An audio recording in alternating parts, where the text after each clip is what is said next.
আশা করি আপনারা এতক্ষণে বুঝেই গেছেন যে কি রেসিপি হতে চলেছে। নমস্কার বন্ধুরা, সুতৃষ্ণাস ফ্যামিলি কিচেনে আপনাদের সবাইকে স্বাগতম। আমার আজকের রেসিপিটি যদি আপনাদের ভালো লেগে থাকে তাহলে অবশ্যই একটা লাইক করে দেবেন, আর যদি চ্যানেলে নতুন বন্ধু হয়ে থাকেন তাহলে প্লিজ চ্যানেলটি সাবস্ক্রাইব করে পাশে থেকে যাবেন। এখানে আমি নিয়েছি 500 গ্রাম ভেজানো মটর। মটরটা আমি 7 থেকে 8 ঘন্টা ভিজিয়ে রেখেছিলাম। আপনাদের একটু দেখিয়ে দিই যে মটরটা কত সুন্দরভাবে ভিজে গেছে। দেখুন, হাত দিয়ে চাপলেই ভেঙে যাচ্ছে। এবার আমি মটরগুলো সেদ্ধ করে নেব। তার জন্য প্রেসার কুকারের মধ্যে প্রথমেই মটরগুলো ভরে ফেলব। মটরগুলো ভরে ফেলা হয়ে গেছে। এবার আমি দিয়ে দেব অল্প একটু নুন, আর দিয়ে দেব অল্প একটু হলুদ, সাথে দিয়ে দেব পরিমাণ মতো জল। তারপর কুকারের ঢাকনা আটকে 3টে সিটি মারব। 3টের বেশি সিটি কিন্তু দেবেন না, তবে 2টো সিটি দেওয়ার পর আগে চেক করবেন, তারপর যদি দরকার হয় তবেই একটা সিটি দেবেন। আমার এখানে 3টে সিটির দরকার হয়েছিল, সেটাই আমি দিয়েছিলাম। এখানে আমি কিছু জিনিস নিয়েছি ঘুগনি বানানোর জন্য। নিয়েছি পেঁয়াজ, আদা, কাঁচা লঙ্কা, টমেটো, গাজর, বিট আর ধনেপাতা। কোনো রকম রসুন আমি ইউজ করব না। প্রথমেই আমি পেঁয়াজটা কেটে নেব। পেঁয়াজ কিন্তু আমি 2 রকমভাবে কাটবো। কেন কাটবো সেটা দেখার জন্য ভিডিওটির সাথে জুড়ে থাকুন। দেখছেন, আমি পেঁয়াজগুলো কিন্তু প্রথমে একটু বড় বড় করে কেটে নিচ্ছি। 3-4টে পেঁয়াজ রেখে বাকি পেঁয়াজটা আমি কেটে নিয়েছি। প্রথমে আমি মশলা বানানোর জন্য যা যা নিয়ে নিচ্ছি, পেঁয়াজটা নিয়েছি, সাথে নিলাম আদা, টমেটো, কাঁচা লঙ্কা, আরও যে জিনিসগুলো আছে সেগুলো এবার আমি আস্তে আস্তে কেটে নিয়ে তারপর ফাইনালি সবটা আমি আরেকবার দেখিয়ে দেব। এবার আমি কেটে নিচ্ছি ধনেপাতা। ধনেপাতাটাকে একদম ঝিরিঝিরি করে কাটতে হবে।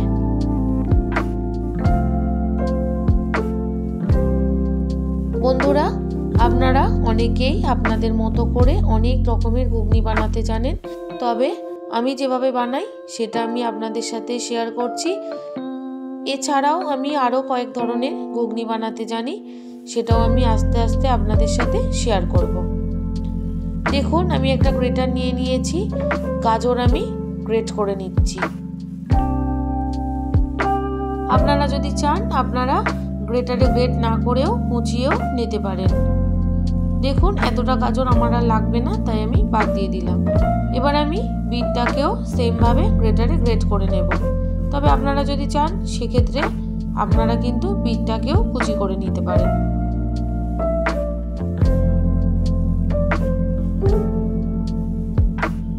বিট আর গাজর গ্রেট করে নেওয়া হয়ে গেছে।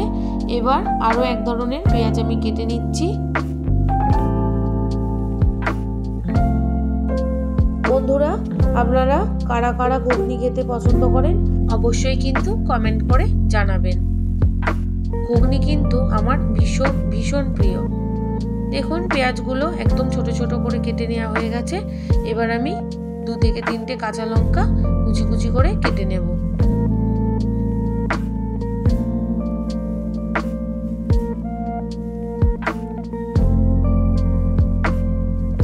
বন্ধুরা, ভিডিওটি যদি আপনাদের ভালো লেগে থাকে তাহলে অবশ্যই কিন্তু একটা লাইক করে দেবেন। আপনাদের একটা লাইক আমাকে আরও ভালো ভালো ভিডিও বানানোর উৎসাহ দেয়। দেখুন, সমস্ত বিট গাজর এগুলো কাটা হয়ে গেছে। মশলাগুলো যে বানাবো সেটাও আমি আপনাদের দেখিয়ে দিলাম। এবার আমি গ্যাসের মধ্যে সামান্য 1 চামচের মতো তেল দিয়ে মশলা বানানোর জন্য যেগুলো কেটে রেখেছিলাম সেগুলো দিয়ে দেব। পেঁয়াজ, আদা, টমেটো, কাঁচা লঙ্কা দিয়ে খুব ভালো করে ভেজে নেব। বন্ধুরা, অবশ্যই কিন্তু আমি যেভাবে বানাচ্ছি এইভাবে একবার বানিয়ে দেখবেন। সময়ও কম লাগবে আর তাড়াতাড়ি হয়েও যাবে, খেতেও কিন্তু দুর্দান্ত হবে। আমরা প্রায় সময় আগে মশলা বানিয়ে নিই, তারপর কষিয়ে ঘুগনি বানাই। তবে একবার এইভাবে আগে ভেজে নিয়ে তারপর মশলাটা বানিয়ে করে দেখবেন, আশা করি আপনাদের ভীষণ ভালো লাগবে আর সময়ও বেঁচে যাবে। কথা বলতে বলতে পেঁয়াজ, আদা, টমেটো, কাঁচা লঙ্কা এগুলো ভাজা হয়ে গেছে। এবার এগুলো আমি ঠান্ডা করে মিক্সির বোলের মধ্যে ভরে একটা পেস্ট বানিয়ে নেব। যেহেতু আমি খুব কম তেলে ঘুগনি বানাবো, তাই আমি আর মাত্র 1 চামচের মতো তেল দিয়ে দিলাম। সাথে বেশ খানিকটা পরিমাণ গোটা জিরে ফোড়ন দিয়ে দিলাম। সাথে দিয়ে দিলাম 2টো শুকনো কাঁচা লঙ্কা। কাঁচা লঙ্কাটা আমি একটু মাঝখান থেকে কেটে দিয়েছি। এবার একটু ফোড়ন করে নেব।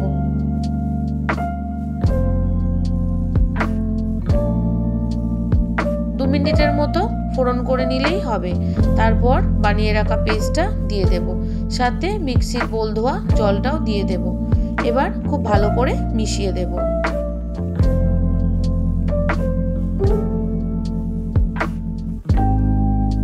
ভালো করে মিশিয়ে দেওয়া হয়ে গেছে। এবার আমি দিয়ে দিলাম পরিমাণ মতো হলুদ, পরিমাণ মতো নুন। যেহেতু আমি আগে মটর সিদ্ধ করার সময় কিছুটা নুন দিয়েছিলাম, তাই এখন আমি অল্প করে দিলাম। সাথে দিয়ে দিলাম বড় চামচের 1 চামচ ধনের গুঁড়ো। এবার আবারও খুব ভালো করে মিশিয়ে দেব। বন্ধুরা, আমি এখানে রসুন কিন্তু ইউজ করিনি, তবে যদি আপনারা চান রসুনটা কিন্তু দিতে পারেন। এবার খুব ভালো করে কষিয়ে নেব। যে ধনেপাতা কেটে রেখেছিলাম তার মধ্যে কিছুটা ধনেপাতা আমি মশলা কষানোর সময় দিয়ে দিলাম। এতে গন্ধটা ভীষণ সুন্দর আসে।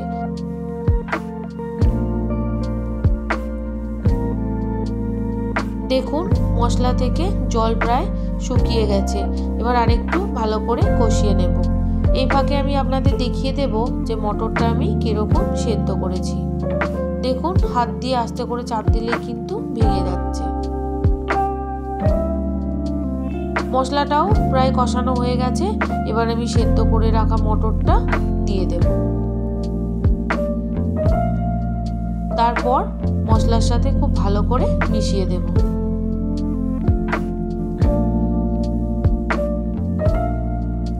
আপনারা তো অনেকেই আপনাদের মতো করে ঘুগনি বানান, তবে বন্ধুরা একবার এইভাবে বানিয়ে দেখবেন, আশা করি আপনাদের খুব ভালো লাগবে। ভালো করে মিশিয়ে দিচ্ছি। ভালো করে মেশানো হয়ে গেছে। এবার আমি পরিমাণ মতো জলটা দিয়ে দেব।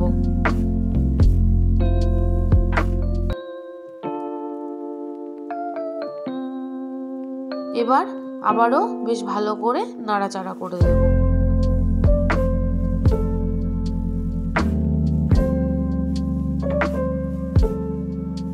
তারপর ঢাকনা দিয়ে ফুটে আসা পর্যন্ত অপেক্ষা করব। ঢাকনা খুলে আপনাদের দেখালাম যে দেখুন সুন্দর মতো ফুটে গেছে। এবার আবারও একটু নাড়াচাড়া করে দেব।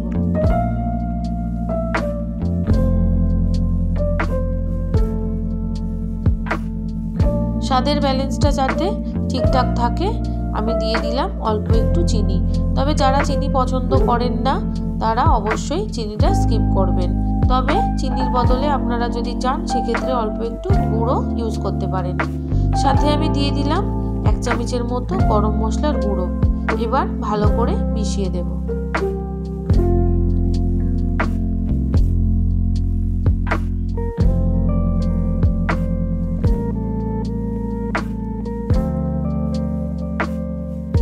সবশেষে অবশ্যই আরও বেশ কিছুটা ধনেপাতা আমি দিয়ে দিলাম। তারপর আবারও ভালো করে মিশিয়ে দিয়ে আরও 2 মিনিটের মতো ফুটিয়ে নেব।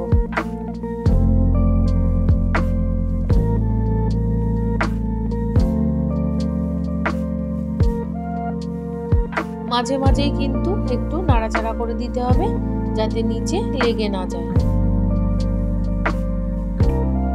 এবার গ্যাসের ফ্লেমটা বন্ধ করে দিয়ে ঘুগনিটা নামিয়ে নিয়ে তারপর এর ওপর থেকে আরও কিছু জিনিস আমি সাজাবো, যাতে দেখতে তো লাগবেই ভালো, খেতেও কিন্তু অসাধারণ লাগবে, যেটা আমরা দোকানে বা মেলায় এই সমস্ত জায়গায় খেয়ে থাকি সেইভাবে। চলুন তাহলে ঘুগনিটা আগে নামিয়ে নিই, তারপর আমি সাজিয়ে নেব। রেসিপিটা ভালো লাগলে অবশ্যই লাইক কমেন্ট করে দেবেন, আর ভালো লাগলে অন্য বন্ধুদের সাথে শেয়ারও করে দেবেন। এবার ঘুগনির ওপর থেকে ছড়িয়ে দেব কুচিয়ে রাখা গাজর, কুচিয়ে রাখা বিট, সাথে দিয়ে দেব কুচিয়ে রাখা পেঁয়াজ আর কুচিয়ে রাখা কাঁচা লঙ্কা। তারপর উপর থেকে দিয়ে দেব 2 থেকে 3 চামচের মতো তেঁতুলের পাল্প। তেঁতুলের পাল্পটা আমি আগে থেকেই বানিয়ে রেখেছিলাম। তেঁতুলটা পাকা তেঁতুল জলের মধ্যে গুলিয়ে পাল্পটা বের করে নিয়েছিলাম, সেটা আমি দিয়ে দিলাম। সাথে দিয়ে দিলাম ধনেপাতা কুচি আর অবশ্যই ওপর থেকে দিয়ে দেব চাট মশলা। তবে বিট নুনটা যেহেতু আমার কাছে ছিল না, আপনারা কিন্তু অবশ্যই বিট নুনটা দিয়ে নেবেন। এবার পুরোপুরি রেডি। আমার সাথে এতক্ষণ জুড়ে থাকার জন্য আপনাদের সবাইকে ধন্যবাদ।